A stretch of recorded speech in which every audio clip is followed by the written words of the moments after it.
जय हिंद साथियों, मैं जीवन प्रजापति स्वागत करता हूं आपका अपने स्टडी चैनल माँ भारती क्लासेस पर। देखिए दोस्तों, अभी जो हमारी क्लास चल रही है, हमने जो पिछली क्लास में पढ़ा था वो पढ़ा था मगध काल के बारे में। ठीक है, मगध काल का उत्कर्ष के बारे में हमने पढ़ा था कि उसका जो उदय कैसे हुआ है, किस तरीके से मगध काल जो है अपने आगे जो है बढ़ा है, किस तरीके से उसने जो प्रोग्रेस की है। ठीक है, तो मगध काल क्या था, सबसे पहले क्या था, हमारा एक मगध जो है महाजनपद हुआ करता था।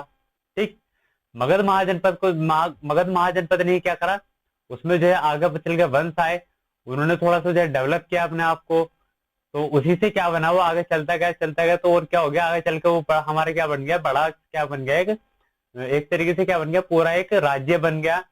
उसमें जो आगे जब मगध जो था वो महाजनपद से आगे चला, तो महाजनपद से आगे चल के उसमें कुछ वंश आए थे। वंश कितने थे हमारे? 4। पहला वंश था हमारा हर्यक वंश, दूसरा वंश था हमारा शिशुनाग वंश, और तीसरा वंश था हमारा नंद वंश, और जो चौथा वंश था वो था हमारा क्या, मौर्य वंश। ठीक है, तो देखिए पिछली क्लास में जो थे हमने 3 वंश अपने कवर कर लिए थे। कौन से? हर्यक वंश, शिशुनाग वंश और एक नंद वंश। ये तीनों वंश क्या थे, हमने अपनी पिछली क्लास में कवर कर लिए थे। अब जो हम पढ़ेंगे वो पढ़ेंगे हम किसके? मौर्य वंश के बारे में। ठीक है, या फिर मौर्य साम्राज्य। तो हेडिंग डालेंगे हम मौर्य साम्राज्य। ठीक है, हेडिंग क्या रहेगा हमारा आज का टॉपिक है हमारा, वो रहेगा मौर्य साम्राज्य। ठीक है, अब देखिए जितने भी हमारे वंश हुए हैं, कितने मगध काल में हमारे 4 वंश हुए। 4 वंश में जो सबसे पहला वंश था हमारा हर्यक वंश था, दूसरा वंश था हमारा शिशुनाग वंश, और तीसरा वंश था हमारा नंद वंश, और चौथा था हमारा कौन सा? मौर्य वंश। ठीक है, तो जो सबसे जो है प्रतापी जो वंश हुआ, या फिर जिसने सबसे ज्यादा जो है विकास किया है, या फिर अपने राज्य क्षेत्र का विस्तार किया है, वो किस वंश में हुआ था मगध का? वो हुआ था मौर्य साम्राज्य में ही सबसे ज्यादा जो मगध का क्या हुआ था, विस्तार हुआ था। ठीक है, अब देखिए बात आती है, अब जो है मगध जो है मगध नहीं रहा था, एक बहुत बड़ा जो है क्या बन चुका था, मौर्य साम्राज्य पाके एक बहुत बड़ा राज्य बन चुका था, जिसे कि हम एक अखिल भारतीय जो है, एक अखिल भारत का भी जो है क्या कह सकते हैं, रूप कह सकते हैं। उस समय हमारा भारत का प्रारूप इतना बड़ा हो चुका था कि वो आज भी नहीं है। जितना बड़ा उस समय हमारे भारत का प्रारूप था, उतना बड़ा प्रारूप आज भी हमारे पास नहीं है भारत का। ठीक है, तो ये देख लीजिएगा उस समय जो हमारा कितना बड़ा जो भारत का प्रारूप हो चुका था। ये सब क्या था। आगे देखिए, अब हमने जानकारी क्या है मौर्य साम्राज्य के बारे में, कि इसका उदय कैसे हुआ, कौन इसके संस्थापक थे। ठीक है, तो देखिए सबसे पहले क्या है, मौर्य साम्राज्य के संस्थापक के बारे में जो है हम जो है चर्चा करेंगे।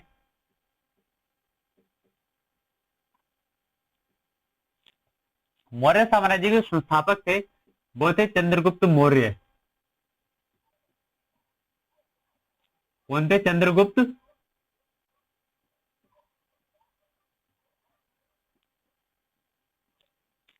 मौर्य मौर्य साम्राज्य के क्या थे? संस्थापक थे। और किसकी सहायता से उन्होंने जो है मौर्य साम्राज्य की स्थापना की थी? वो की थी सहायता जो की थी इनकी, वो की थी इनके गुरु चाणक्य ने। किसने? गुरु कौन थे इनके? चाणक्य थे इनके गुरु। इनके गुरु चाणक्य ने इनको मौर्य साम्राज्य की स्थापना में क्या की थी, इनकी सहायता की थी। मौर्य साम्राज्य की जो स्थापना हुई थी वो कैसे हुई थी, जो हमारा अंतिम जो हमारा वंश था नंद वंश, उसके अंतिम शासक धनानंद को पराजित करके किसने? चंद्रगुप्त मौर्य ने मौर्य साम्राज्य की स्थापना की थी। किसको? घनानंद को पराजित करके चंद्रगुप्त मौर्य ने मौर्य वंश की क्या की थी? स्थापना की थी। और किसने इनकी सहायता की थी? इनके गुरु चाणक्य ने इनकी सहायता की थी। अब देखिए आगे बात आती है कि जो हमारा मौर्य साम्राज्य है, इसके बारे में देखो, इतना बड़ा साम्राज्य है, इसके बारे में जानकारी हमें कहाँ से मिली है, कौन कौन जो है ऐसी जो है ग्रंथ है, कौन कौन से जिनसे इसके बारे में हमें जानकारी मिलती है। क्योंकि मौर्य साम्राज्य इतना बड़ा हमारे पास ग्रंथ है, हमारे पास इतना बड़ा साम्राज्य है, जिसके बारे में कि हम जब पढ़ रहे हैं, अखिल भारतीय इसको नाम दिया गया है या फिर इसका जो उस समय का प्रारूप था इतना बड़ा था जितना कि आज भी हमारे भारत का प्रारूप नहीं है। ठीक है, तो इसके बारे में जो ऐतिहासिक जो हमारे स्रोत हैं वो क्या क्या रहे हैं। ठीक है, तो हेडिंग डाल लीजिए मौर्य कालीन इतिहास के स्रोत। क्या हेडिंग डालेंगे? मौर्य कालीन इतिहास के स्रोत। मौर्य कालीन इतिहास के स्रोत। ठीक है, क्या डालेंगे? मौर्य कालीन इतिहास के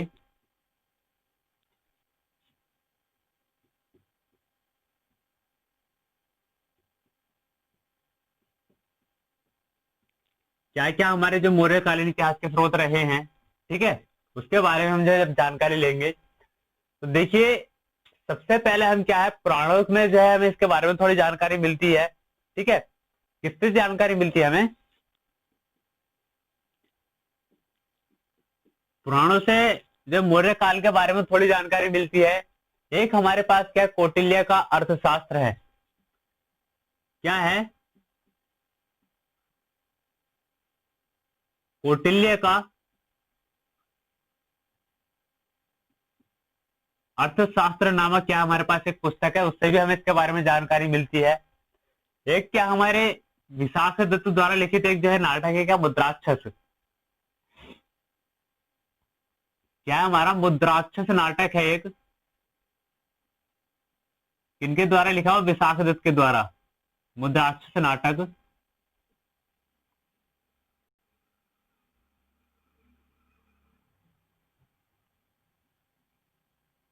विशाख दत्त ने इसको लिखा है। ठीक है, उन्होंने लिखा, मुद्राक्षस को विशाख दत्त ने लिखा है। इनके द्वारा लिखित एक नाटक है मुद्राक्षस। आगे हमारी कथा सरित मंजरी। कथा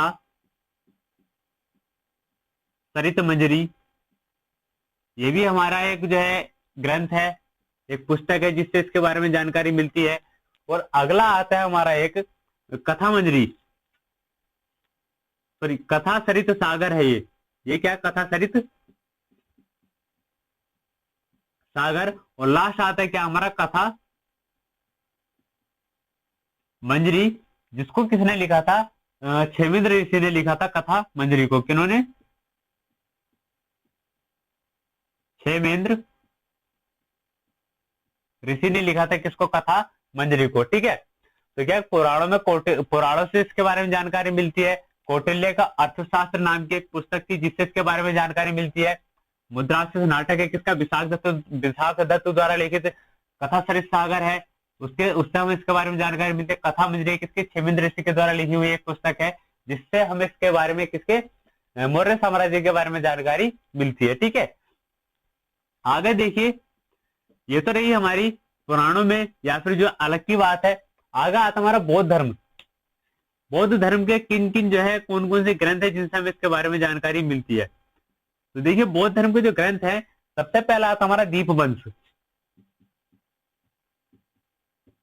बौद्ध धर्म का सबसे पहला कौन सा ग्रंथ हमारा आता है? दीपवंश, जिससे जिससे कि हमें इसके बारे में जानकारी मिलती है। अगला आता है हमारा महावंश। अगला आता है महावंश, उससे अगला आता है महावेदी वंश। महा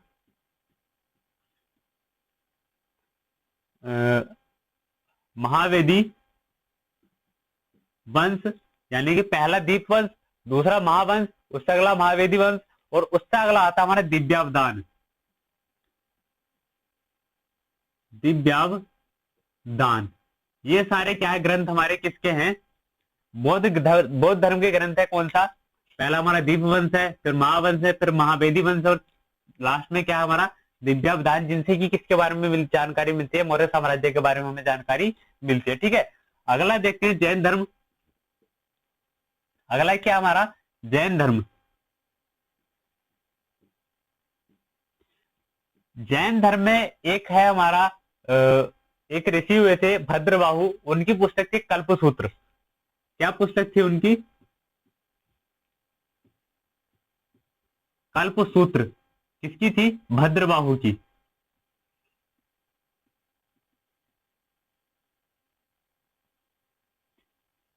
तो इससे हमें जानकारी मिलती है भद्रबाहु की जो कल्पसूत्र पुस्तक थी, इससे हमें जानकारी मिलती है जैन धर्म से। ठीक है, अब देखिए इसी के साथ साथ कुछ विदेशी भी जो है हमारे यहाँ पर आए हैं, जिनसे कि इसके बारे में जानकारी मिलती है, विदेशी विवरणों से इनके बारे में जानकारी मिलती है। तो विदेशी विवरण में देखिए कि जो है व्यक्ति हुए हैं मैगस्थनीज। कौन? मैगस्थनीज। विदेशी विवरण लिख लेते हैं। विदेशी लोगों में कौन हुए हैं? मैगस्थनीज हुए हैं।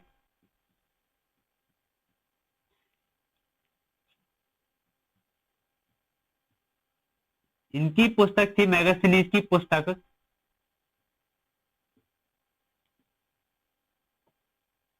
इंडिका। मैगस्थनीज की पुस्तक इंडिका, जिससे कि हमें इसके बारे में जानकारी मिलती है, मौर्य साम्राज्य के बारे में थोड़ी जानकारी मिलती है। ठीक है, तो ये थे हमारे जानकारी के स्रोत। पहला क्या है? पुराण, कौटिल्य का अर्थशास्त्र, मुद्राक्षर किसके द्वारा, विशाख के द्वारा लिखित है। कथासरित सागर है, कथा मंजरी क्षेमेंद्र ऋषि के द्वारा लिखित है। ठीक है, उसके बाद क्या था? बौद्ध धर्म में अगर हम आते, बौद्ध धर्म में दीपवंश, महावंश, महावेदी वंश और दिव्यावदान, ये चारों हमारे ग्रंथ बौद्ध धर्म के। और अगला आता, अगर हम जैन धर्म की बात करें, तो जैन धर्म में क्या हमारा? कल्पसूत्र, किसका? भद्रबाहु के द्वारा लिखित है। और अगला अगर हम विदेशी विवरण के बारे में बात करें कि विदेशियों ने जो है किसने जो है इसके बारे में बताया है, तो एक मैगस्थनीज हुए हैं, उनकी पुस्तक क्या है? इंडिका, जिससे कि हमें किसके बारे में जानकारी मिलती है? मौर्य साम्राज्य के बारे में पूरी जानकारी मिलती है। ठीक है, आगे देखिए, अभी हमने जिक्र किया है इसमें कौटिल्य का अर्थशास्त्र। कौटिल्य का अर्थशास्त्र नामक एक जो है पुस्तक का जिक्र किया है। अर्थशास्त्र नाम की जो है एक पुस्तक है, कौटिल्य ने जो है इसको लिखा है। तो देखिए इसके बारे में थोड़ी जानकारी लेते हैं कि कौटिल्य जो है इनके गुरु हैं, जिनको कि चाणक्य भी कहा जाता है। ठीक है, जिनको चाणक्य भी कहा जाता है, कौटिल्य इनके गुरु हैं। तो चाणक्य के बारे में थोड़ी जानकारी लेंगे, हेडिंग डालेंगे चाणक्य।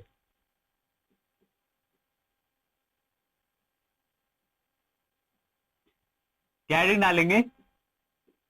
चाणक्य। ठीक है, चाणक्य देखिए सबसे पहले तो इनके बारे में सबसे पहले क्या बात आती है?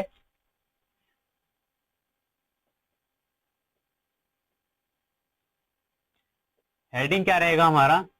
चाणक्य। सबसे पहली बात क्या थी? ये क्या थे? जो हमारे चंद्रगुप्त मौर्य थे, उनके क्या थे? गुरु थे। ये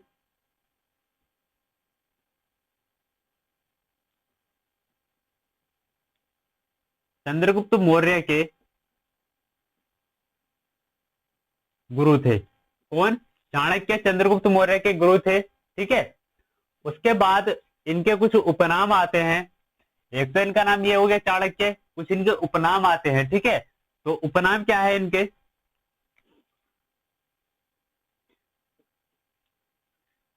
देखिए उपनाम एक तो है हमारा कौटिल्य, एक उपनाम क्या है? कौटिल्य। दूसरा नाम क्या है? विष्णुगुप्त। दूसरा नाम क्या है इसमें? विष्णुगुप्त। ठीक है, पहला नाम आता है हमारे पास चाणक्य, दूसरा आता है कौटिल्य, तीसरा क्या आता है? विष्णुगुप्त। ये तीनों नाम क्या है? इन्हीं के हैं। ठीक, जो चाणक्य हैं उनके तीन नाम हैं। पहला नाम चाणक्य हुआ है, दूसरा विष्णुगुप्त, तीसरा कौटिल्य। ठीक है, कुछ भी हम जो है ले सकते हैं। अब देखिए अभी मैंने पीछे जो जिक्र किया था वो क्या था? कौटिल्य का अर्थशास्त्र। जो इनकी पुस्तक है, पुस्तक के साथ इनका यही नाम लिखा हुआ था ज्यादातर, कौटिल्य का अर्थशास्त्र। ठीक है, आगे देखिए क्या है कि इनके बारे में थोड़ी जानकारी मिलती है कि मगध काल में ये जो है एक जो मतलब ये जो है तक्षशिला में, जो तक्षशिला विश्वविद्यालय था, उसमें ये एक टीचर के पद पे भी रह चुके हैं या फिर अध्यापक के पद पे भी रह चुके हैं। ये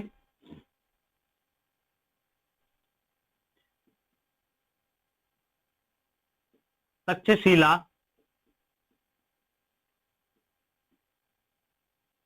विश्वविद्यालय में अध्यापक भी रह चुके हैं।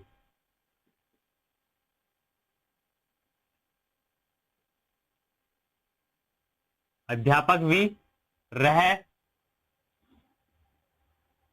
चुके हैं। ठीक है, कहां पर?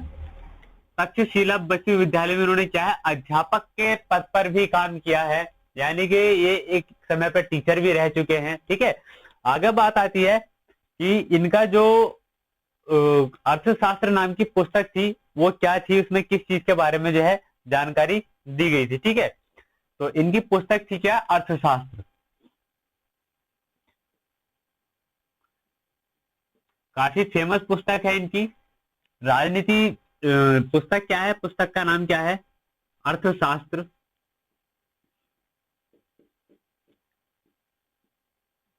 पुस्तक का नाम है अर्थशास्त्र। ठीक है, जैसे कि आपको नाम दिख रहा होगा पुस्तक का क्या, अर्थशास्त्र। पर इससे हम जो है अगर जो है एक तरीके से अपने दिमाग में सोचना चाहे, अंदाजा लगाना चाहे कि इस पुस्तक में क्या हो सकता है, तो अर्थशास्त्र के हिसाब से इस पुस्तक में क्या हो सकता है कि इसमें क्या होगा कि वहां की जो एक तरीके से वित्तीय व्यवस्था थी उसके बारे में जानकारी होगी इसमें। पर ऐसा इसमें कुछ भी नहीं है। इस पुस्तक का नाम है बस खाली अर्थशास्त्र, पर इसमें जानकारी मिलती है वो किसके बारे में मिलती है,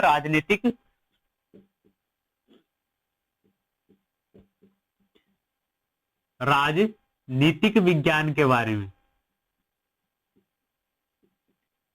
इसके राजनीतिक विज्ञान के बारे में हमें क्या मिलती है, इस पुस्तक की जानकारी मिलती है।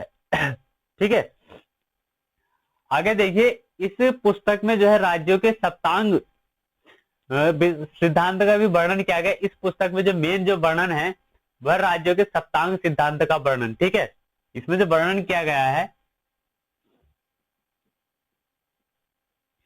वो क्या है, सप्तांग सिद्धांत का। राज्य के सप्तांग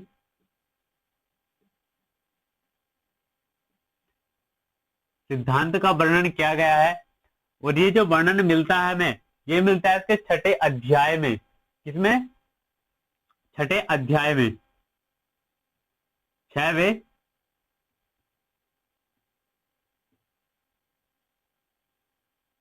अध्याय में क्या मिलता है हमें, इसका वर्णन मिलता है।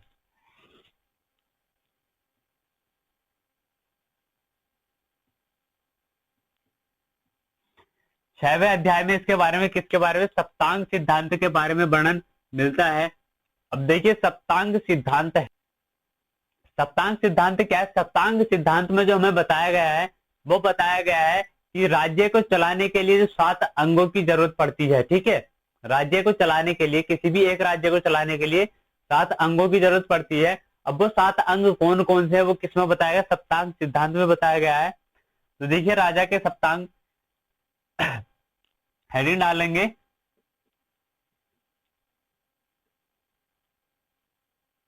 सप्तांग कौन कौन से थे। पहला जो अंग था वो था राजा। पहला क्या था, राजा था। दूसरा क्या था, अमात्य। अमात्य जिसको हम क्या कहते हैं, मंत्री भी हम कहते हैं। ठीक है, अगला आता है नंबर 3 पर आता है हमारा जनपद। नंबर 3 पर आता हमारा जनपद। और नंबर 4 पे क्या आता है हमारे पास, दुर्ग। नंबर 4 पे आता है दुर्ग। नंबर 5 पे आता है हमारा कोस। और नंबर 6 पे आता है हमारा बल या सेना, सेना या फिर बल। और नंबर 7 पे क्या आता है, मित्र, जो कि एक जो है किसी भी राज्य की जो है क्या कह सकते हैं कि जो है अच्छी कड़ी है मित्र। अगर किसी के मित्र ना हो तो क्या हो सकता है कि उसके दुश्मन बहुत बन जाते हैं। ठीक है, मित्र भी एक ऐसा है कि जो एक अचूक दवाई के काम, एक अचूक दवाई की तरह काम करता है। ठीक है, किसी की भी जिंदगी में मित्र जो है होना भी जरूरी है, पर ऐसा मित्र होना चाहिए जो कि एक अचूक दवाई की तरह काम करे। ठीक है, तो देखिए सप्तांग सिद्धांत में किन किन 7 चीजों का वर्णन किया गया था। पहला क्या था, पहला था राजा, जिसके बारे में बताया गया था कि राज्य को चलाने के लिए, सप्तांग सिद्धांत क्या थे, राज्य को चलाने के लिए बताए गए थे सप्तांग सिद्धांत। तो सप्तांग सिद्धांत में सबसे पहला सिद्धांत क्या, पहले बात क्या बताई गई थी सप्तांग सिद्धांत में, पहली बात थी राजा की, राज्य को चलाने के लिए किसकी जरूरत है, हमें राजा की। ठीक है, उसके बाद दूसरी बात आती है अमात्य। अमात्य का मतलब क्या है, किसी भी राज्य को चलाने के लिए हमें किसकी जरूरत पड़ती है, मंत्रियों की भी जरूरत पड़ती है। राजा अकेला राज्य नहीं चला सकता, उसके साथ हमें मंत्री भी चाहिए होते हैं, ठीक है। तीसरी बात आती है जनपद। जनपद क्या है कि मंत्री भी हो गए, राजा भी हो गए। जनपद मतलब जो उसका राज्य क्षेत्र था उसको जो है अलग अलग क्षेत्रों में डिवाइड करना। अब देखिए कोई भी कितना ही बड़ा राज्य है उसको एक बार में तो चलाया नहीं जा सकता ना, कि एक ही जो है राजा अगर उस पर शासन करे तो नहीं हो सकता। इसीलिए उसको क्या था छोटे छोटे टुकड़ों में डिवाइड किया था, उसको क्या जनपदों में डिवाइड किया हुआ था, ठीक है। अगली बात आती है दुर्ग। दुर्ग का मतलब होता है कि किले, जो कि राजा के रहने का स्थान होता था, एक तरीके से किला जो राजधानी में जो है उसको बनाते थे, ठीक है। अगला आता है नंबर कोष का। कोष मतलब धन, कितना जो है धन है। धन भी जरूरी है क्योंकि बिना धन के कुछ संभव नहीं है किसी भी राज्य में, ठीक है। बिना धन के किसी भी राज्य में कुछ भी संभव नहीं है। अगली जो बात आती है वो आती है सेना या बल की। यानी कि अगर किसी भी राजा के पास सेना नहीं है, किसी भी राजा के पास सेना नहीं है तो वो राजा ही बेकार है, वो जो है राज्य ही उसका बेकार है, क्योंकि उसके पास राज्य ही नहीं रह सकता। किसी कोई और दूसरा राजा उस पर जो है क्या करके हमला करके क्या कर सकता है, उस राज्य छीन सकता है, ठीक है। तो सेना या बल भी होना जरूरी है। और नंबर 7 पे क्या आता है मित्र। तो किसी भी राज्य को चलाने के लिए मित्र की भी आवश्यकता हमारी होनी जरूरी है। तो जो हमारा अर्थशास्त्र था, अर्थशास्त्र किससे संबंधित था, हमारा राजनीतिक विज्ञान से संबंधित पुस्तक थी, बस उसका नाम क्या था अर्थशास्त्र रख दिया गया था। वैसे पुस्तक किससे संबंधित थी, वो राजनीतिक विज्ञान से संबंधित थी।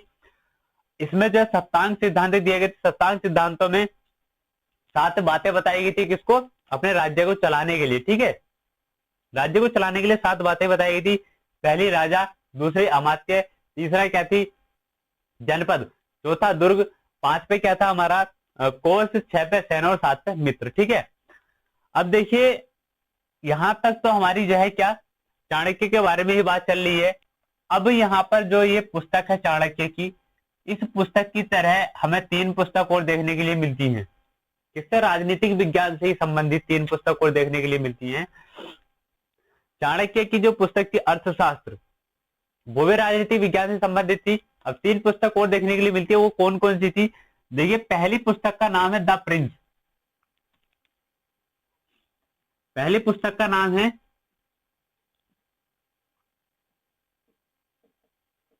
The Prince. इसको जो लिखा था वो लिखा था मैकियावेली ने। किसने, मैकियावेली ने।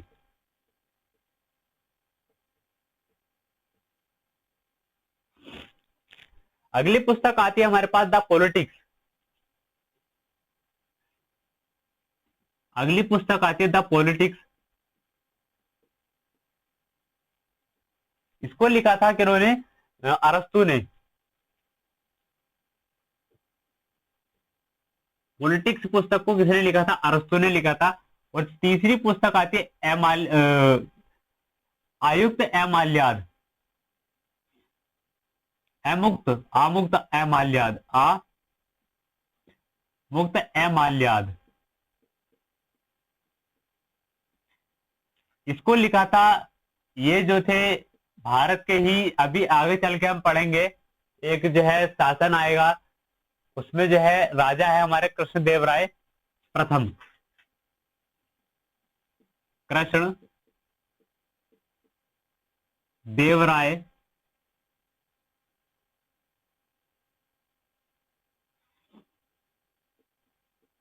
कृष्णदेव राय फर्स्ट। ये देखिए अब पहली पुस्तक थी द प्रिंस, जो किससे संबंधित थी, राजनीतिक विज्ञान से संबंधित थी। दूसरी पुस्तक थी द पॉलिटिक्स, जैसा कि इसके नाम से हमें जो प्रतीत हो रहा है द पॉलिटिक्स, यानी कि एक तरीके की राजनीति, ठीक है। और अगली पुस्तक थी आमुक्त माल्याद। किसने लिखा था इसको, कृष्णदेव राय फर्स्ट ने लिखा था किसको, आमुक्त माल्याद को, ठीक है।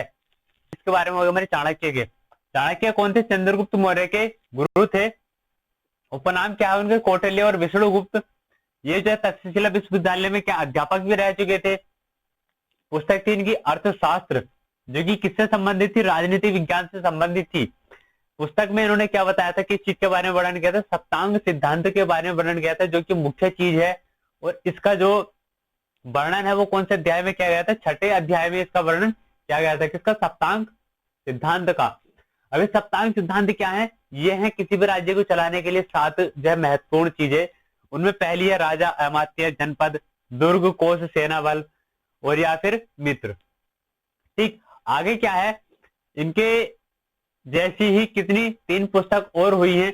पहली पुस्तक थी द प्रिंस, दूसरी पुस्तक थी द पॉलिटिक्स और तीसरी पुस्तक थी आमुक्त माल्याद। द प्रिंस को लिखा था मैकियावेली ने और द पॉलिटिक्स को लिखा था किसने? अरस्तु ने और आमुक्त माल्याद को लिखा था कृष्णदेवराय प्रथम ने। ठीक है, तो ये तो रही हमारी अब तक की जो भी हमारे जो स्रोत थे किसके बारे में, मौर्य काल के बारे में जो स्रोत थे उसके बारे में ये थी हमारी सारी जानकारी। ठीक है, आगे देखिए हेडिंग डालिए चंद्रगुप्त मौर्य।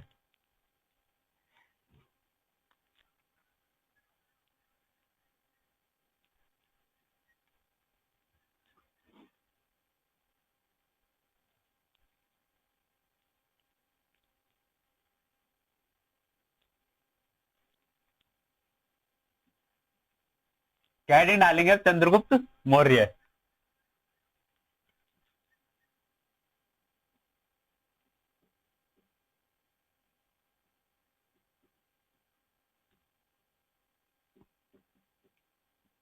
चंद्रगुप्त मौर्य का जो समय रहा था वो रहा था 323 बीसी से कितना 298 बीसी तक।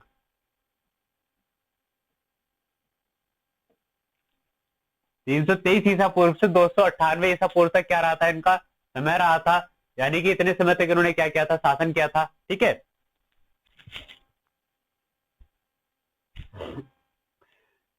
अब देखिए फिर वही बात आती है इनके बारे में एक क्या कि चंद्रगुप्त मौर्य ने मौर्य साम्राज्य की स्थापना की थी और किसकी सहायता से की थी? अपने गुरु चाणक्य की सहायता से उन्होंने मौर्य साम्राज्य की स्थापना की थी। ठीक है, और आगे देखिए एक इनके बारे में एक पॉइंट आता है क्या कि चंद्रगुप्त मौर्य ने एक विजय व्यापक अभियान चलाकर इन्होंने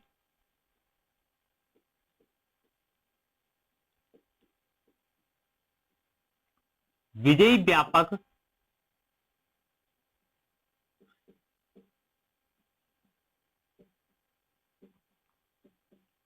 अभियान चलाकर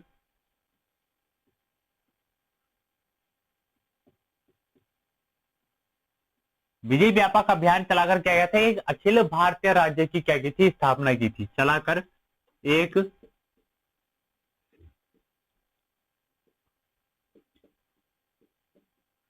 अखिल भारतीय राज्य की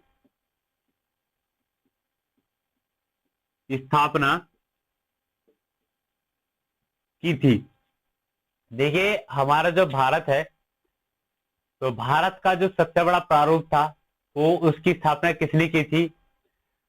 चंद्रगुप्त मौर्य ने भारत के सबसे बड़े प्रारूप की स्थापना की थी। ठीक है, आगे देखिए इनको जो है 2 लेखक हुए हैं, यूनानी लेखक। उन्होंने क्या बोला है? इनको संपूर्ण भारत का विजेता बोला है। किसने? प्लूटार्क व जस्टिन ने।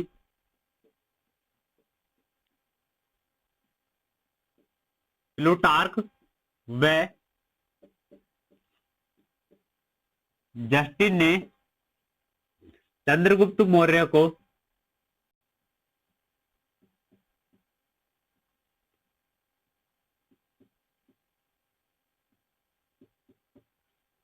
प्लूटार्क व जस्टिन ने चंद्रगुप्त मौर्य को संपूर्ण भारत का विजेता कहा है। संपूर्ण भारत का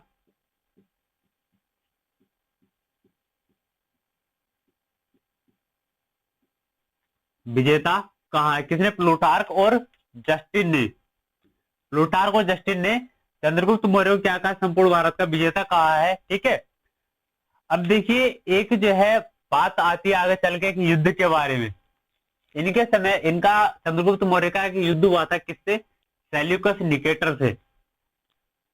यूनान के राजा थे और यूनानी राजा थे जिनका जो कि इस समय राज्य कहां कर रहे थे? तक्षशिला में। यूनानी राजा थे जो कि इस समय जो शासन कर रहे थे वो कहा कर रहे थे? तक्षशिला में। तो उनसे क्या मिलता है, इनका युद्ध देखने के लिए मिलता है।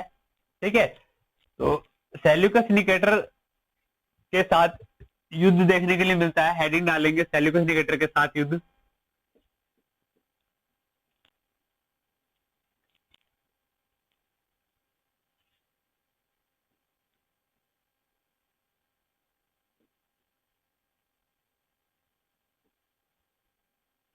सेल्यूकस निकेटर से युद्ध। युद्ध का समय 305 बीसी। ठीक है, सेल्यूकस निकेटर से युद्ध किया था और ये युद्ध कब हुआ था, 305 बीसी में हुआ था युद्ध। ठीक, अभी यहाँ पे बात ये आती है कि सेल्यूकस निकेटर कौन था और कहां से आया था। तो सेल्यूकस निकेटर जो था वो था सिकंदर, जो था सिकंदर किसका, जो घनानंद था, नंद वंश का शासक घनानंद, उसका समकालीन था सिकंदर। और उस समय पर हमें एक जो जानकारी मिलती थी कि घनानंद के टाइम पे सिकंदर ने क्या था, भारत के उत्तरी भारत में क्या किया था, आक्रमण किया था। और वहां पे क्या किया था, इसने अपना शासन जो है शुरू कर दिया था। पहला यूनानी जो आक्रमण हमें देखने के लिए मिलता है, या फिर पहला विदेशी आक्रमण भारत में किसने किया था, सिकंदर ने ही किया था। ठीक है, तो वहां पर जब उसने आक्रमण किया, आक्रमण करके उसने वहां का उत्तर भारत का कुछ क्षेत्र जीता था। उसके बाद कुछ समय उसने वहां पर शासन किया। शासन कुछ समय करने के बाद वो क्या हुआ, वापस चला गया। ठीक, अब वहां पर जब वापस गया तो जो भारत के सीमावर्ती क्षेत्र थे, जो कि हमारा क्या बोला जाता था, तक्षशिला। ठीक है, भारत का सीमावर्ती क्षेत्र तक्षशिला को वो किसको जो है सौंप कर चला गया, सेल्यूकस निकेटर को। ठीक है, सेल्यूकस निकेटर को जो है वो भारत का जो है सीमावर्ती क्षेत्र तक्षशिला सौंप कर चला गया, जो कि अब सेल्यूकस निकेटर के अंडर में था। और सेल्यूकस निकेटर एक तरीके से क्या कहते थे, तक्षशिला में किसका, सिकंदर का क्या था, उत्तराधिकारी के रूप में कार्य कर रहा था। ठीक है, अब इसका युद्ध होता है किससे, चंद्रगुप्त मौर्य से युद्ध होता है। ठीक है, तो देखिए अब इसके बारे में हम कल थोड़ी जानकारी लेंगे। आज की क्लास में यही समाप्त करेंगे। तो कल की क्लास में हम पढ़ेंगे सेल्यूकस निकेटर से जो है चंद्रगुप्त के युद्ध के बारे में। तो देखिए दोस्तों, अगर आपको हमारी क्लास पसंद आती हो, ठीक है, पसंद आ रही हो, तो हमारी क्लास को शेयर कीजिएगा और लाइक जरूर कर दीजिए। और हमारे चैनल को सब्सक्राइब करना ना भूलें। और सब्सक्राइब करते समय बेल आइकन का बटन भी दबा दीजिए, जिससे हम हमारी कोई भी वीडियो अगर हम अपलोड करें तो वो उसका जो नोटिफिकेशन है वो आप तक सबसे पहले पहुंच जाए। ठीक है, तो इसी के साथ आज की क्लास में यही समाप्त करते हैं। मिलते हैं अगली क्लास में, तब तक के लिए जय हिंद।